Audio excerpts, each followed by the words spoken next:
अच्छी गेंद थी ये, शानदार गेंदबाजी, नए बल्लेबाज नई कहानी, विकेट के सामने पाए गए। प्लम, इसको प्लम एल भी कहा जाता है। बिलकुल, आणि सरळ जरी पाहिलं ना तर इम्पॅक्ट त्यानंतर ज्यावेळेला चेंडू ट्रॅव्हल होणार होता बरोबर मिळाला एक्स्ट्रा मोडचा सरळ चेंडू जातोय वरती बरोबर मिळाला आणि लेग स्टंप वरती बरोबर हा चेंडू जाऊन आदळणार होता in front of the wickets. Wicket प्राप्त केला पवन केरीना, दुसरा विकेट आता संकल्प, बिलकुल संकल्प के साथ उतरना होगा, संकल्प घेऊन विजयाचा संकल्प आपल्याला करायचा या उद्देशानं संकल्प खेळायला लागणार आहे। शेवटचा चेंडूचा खेळ आहे।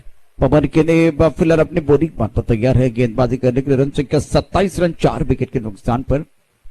इस गेंद के बाद 12 गेंदों का खेल आना बाकी। स्ट्राइकर इन पर संकल्प, ऑन साइड पर लॉन्ग ऑन पर खिलाड़ी के पास कोई मौका नहीं है। वन बॉल गेंद बॉल के बिल्कुल बाहर जाती